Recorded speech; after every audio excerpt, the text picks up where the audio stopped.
ఒక్కొక్కసారి లైఫ్‌లో మనం టఫ్ సిట్యుయేషన్స్ ఫేస్ చేయాల్సి వస్తూ ఉంటుంది.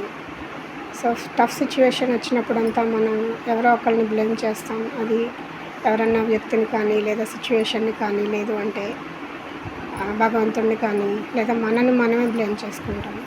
కానీ ఇక్కడ మనం బ్లేమ్ చేసుకుంటూ ఉంటే ఆ సిట్యుయేషన్ ఏంటి అనేది కంప్లీట్‌గా క్లోజ్ అవ్వదు. మనం ఇక్కడ చేయాల్సిందంతా ఏంటంటే, ఆ సిట్యుయేషన్ ఏ కారణంగా వచ్చింది, దానికి మూలాలేంటి, సో ఎక్కడి నుంచి మనం మొదలుపెడితే దాన్ని మనం క్లోజ్ చేయగలుగుతాము అనేదంతా కూడాను మనం థింకింగ్ మీదనే ఆధారపడి ఉంటుంది.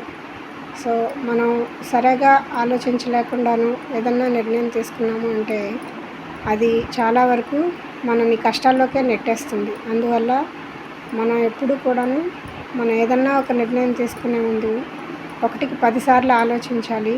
ఆ తర్వాతే నిర్ణయం తీసుకోవాలి. మనం తొందరపడి ఏదన్నా నిర్ణయం తీసుకున్నాము అంటే ఆ తర్వాత మనం ఎవరిని బ్లేమ్ చేయలేము. మనకి మనమే కష్టపడాల్సి ఉంటుంది.